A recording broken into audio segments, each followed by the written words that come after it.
எதுக்கு இந்த scarf mask எல்லாம்? ராத்திரியில ரூம்ல ஏசி கொஞ்சம் அதிகமாகி கோல்ட் அது எல்லாருக்கும் ஸ்ப்ரெட் ஆக கூடாதுன்னு இப்படி மாஸ்க் ஸ்கார்ஃப் எல்லாம் போட்டிருக்கேன். அப்படியே இப்ப வெளியில கொஞ்சம் போறேன். ஏதோ புது வைரஸ் வந்திருக்காமாமா. அது எதுவும் ஒட்டிக்க கூடாதுன்னு டாக்டர் மாஸ்க் போட்டுக்க சொல்லியிருக்காரு. அப்போ அந்த கிளவுஸஸ்? அது போற இடத்துல எல்லாத்தையும் தொடக்கூடாதுன்னு டாக்டர் சொன்னாரு. அதான் என்ன நான் பாதுகாத்துக்கிறதுக்காக இப்படி கிளவுஸ் எல்லாம் போட்டிருக்கேன்.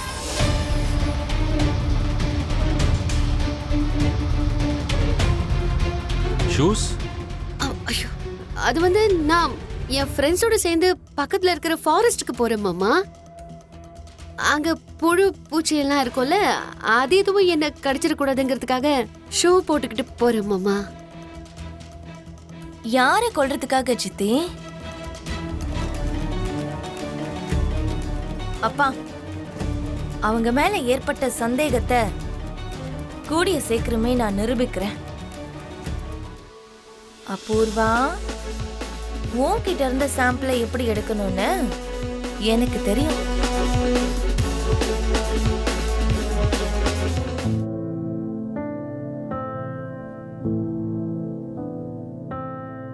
ககன் மாமா என்னை வெறுத்து ஒதுக்குனப்ப கூட நான் இந்த அளவுக்கு கவலைப்படல அத்தை.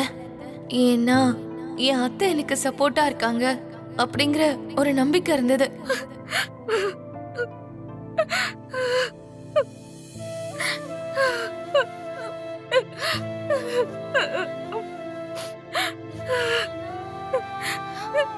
அம்மா, என்னாச்சுமா?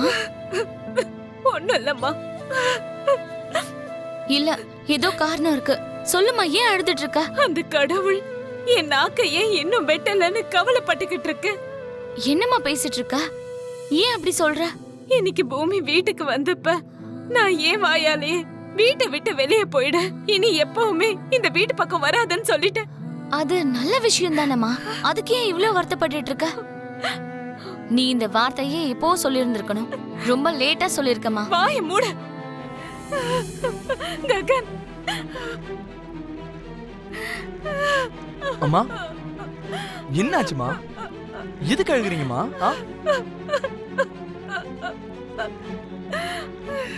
அம்மா அம்மா என்னாச்சுமா? அம்மா கேக்குறேன்ல. என்னாச்சுன்னு சொல்லுங்கம்மா. ஏன் அழுதுட்டு இருக்கீங்க? நீ அந்த தாராவை கல்யாணம் பண்ணிக்காதடா. அவ உனக்கு பொருத்தமானவ இல்லடா. அவளுக்கு அவ சுயநலத்தை தவிர மத்தவங்க மனச புரிஞ்சுக்கிற தன்மையே கொஞ்சமும் இல்ல. என் புள்ள ரொம்ப ரொம்ப நல்லவன், எல்லாரையும் நல்லா புரிஞ்சுக்கிறவன். ஆனா அந்த தாரா அப்படி கிடையாது. அது இந்நேரத்துக்கு உனக்கும் புரிஞ்சிருக்கும்னு நினைக்கிறேன். பூமி ஒரு தேவதை. நீ அவளை எவ்வளவு திட்டினாலும், இந்த வீட்டை விட்டு கழுத்தை பிடிச்சு வெளியே தள்ளினா கூட இன்னமும் உன்னை பத்தி தான் அவ நினைச்சிட்டு இருக்கா. உனக்காக அவ எதிர்பார்த்துட்டு இருக்கா. நீ எப்ப அவளை நம்ம வீட்டுக்கு வான்னு கூப்பிடுவேன்னு ஒவ்வொரு நாளும் எதிர்பார்த்து காத்துட்டு இருக்கா. நம்மள நேசிக்கிறவங்கள நாம பிரிஞ்சு இருந்தோம்னா அதை விட முட்டாள்தனம் வேற எதுவும் இல்ல.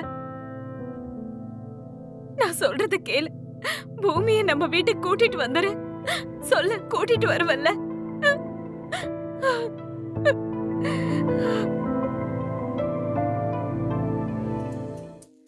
வராங்களா? இல்ல பூமி, டென்ஷன் ஆகாத. வந்தா நான் சொல்லுவேன்ல. இந்நாளாய் காத்திருந்தேன், நீ வருவாய் என பூமி, எதிர்பார்த்தேன். வருது வருது வருது. கமான் பூமி, இப்போ உனக்கு பொசிஷன் தெரியும்ல. ஃபுல் ஃபீல்ட்ல இறங்கு. நீ அபுக வச்சுக்கோ. இப்ப நீ காதலுக்காக உயிரை கொடுக்கிற பயங்கரமான காதலி, ஓகேவா? ஐயோ, சரிங்க டைரக்டர் சார். என்னோட ஸ்கிரிப்ட நீ எனக்கே சொல்றியா? ஆக்ஷன் சொல்லிட்டு கிளம்பு. Okay, action. என்னை மறந்தே எங்கு சென்றாய்? இன்னும் எத்தனை வாட்டி சொன்னதா நீங்க புரிஞ்சுக்குவீங்க மாமா? அன்னைக்கு சிவாவுக்கும் பெந்துவுக்கும் கல்யாணம் பண்ணி வச்சது நான் இல்ல மாமா. அப்பப்பப்பப்பப்பா சூப்பர். அபூர்வா, ஐயோ என் பொண்ணை பத்தி தான் பேசிட்டு இருக்கா போல இருக்கே. இங்க பாருங்க மாமா, அது நான் இல்லைன்னு சொன்னாலும் நீங்க நம்பாம இருக்கலாம். ஆனா என் மேல உங்களுக்கு இருக்கிற காதலையே நீங்க சந்தேகப்பட்டா எப்படி சொல்லுங்க? அவங்க காதல் வேற, நம்ம காதல் வேற. அவங்க காதலிச்சாங்க. அந்த அபூர்வா பண்ணாங்களோ இல்ல அந்த மருதாணி பாட்டி தான் பண்ணாங்களோ, அவங்க எல்லாரும் ஒண்ணு சேர்ந்துட்டாங்க. சொல்லுங்க மாமா. Short okay. எம்மா எம்மா நீ சூப்பர். நீ இவ்ளோ பெரிய ஆர்டிஸ்ட்னு எனக்கு தெரியாம போச்சே. அதுவும் அந்த பி பாசிட்டிவ் டயலாக்ல நானே ஆல்மோஸ்ட் கண்ணீர் விட்டுட்டேன் பூமி. அதாவது டைரக்டர் சார் ரொம்ப ட்ரைனிங் கொடுத்ததுனால இந்த அளவுக்கு பெர்ஃபார்ம் பண்ண முடிஞ்சது. அதுவும் ஒரு விதத்துல உண்மைதான் வச்சுக்கோ. நான் கோலிவுட் போயிருந்தா இந்நேரம் 3-4 நேஷனல் அவார்டு வாங்கியிருப்பேன். ஆமா, அவார்ட் இல்ல, மென்டல் ஹாஸ்பிட்டல்ல இருந்து கால் வந்திருக்கும். ஏய் பூமி.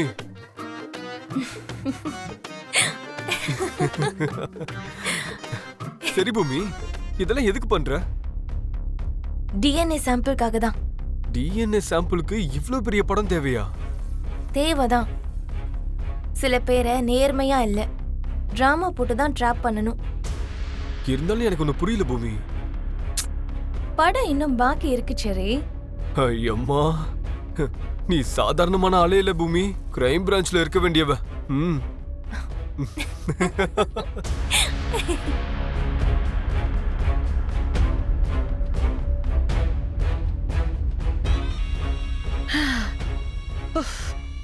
ஏன்னா எவ்வளவு நாளைக்கு தான் இப்படி இருக்க போறீங்க மம்மி? அம்மாடி அம்மாடி அம்மாடி, அந்த பூமி இன்னும் தெளிவாயிட்டாடியே. திரும்ப என்ன பண்ணா? பூமி பேரை சொன்னா நீ ஏன் இவ்ளோ டென்ஷன் ஆகுறமா? டென்ஷன் எல்லாம் ஒண்ணும் இல்ல. முதல்ல என்ன பண்ணான்னு சொல்லு. அந்த ககன் மனசுல இடம் பிடிக்கிறதுக்கு தன்னோட புத்திசாலித்தனத்தை பயன்படுத்திக்கிட்டு இருக்கா. அது உனக்கு உபயோகமா இருக்குன்னு தான் சொல்ல வந்திருக்கேன். எனக்கா? நான் எதுக்கு அந்த ககனை வளைச்சு போடணும்? ககனை இல்ல, உன் புருஷனை. ஐயோ, ஏமா உன் புருஷன் கேட்டார்ல, நீ என்ன காதலிச்சியா இல்ல சோபா சந்திராவை கொலை பண்ணிட்டு என்ன கல்யாணம் பண்ணிக்கிட்டியான்னு. ஆமா கேட்டாரு. அப்போ உன் காதலை அவமானப்படுத்திருக்காருல. அப்போ உன் காதல் உண்மையானதுன்னு ப்ரூவ் பண்ணி காட்டணும்ல. எப்படி? அதத்தான் பூமி பண்ணிக்கிட்டு இருக்கா. ரத்தத்தால லெட்டர் எழுதிக்கிட்டு இருக்கா.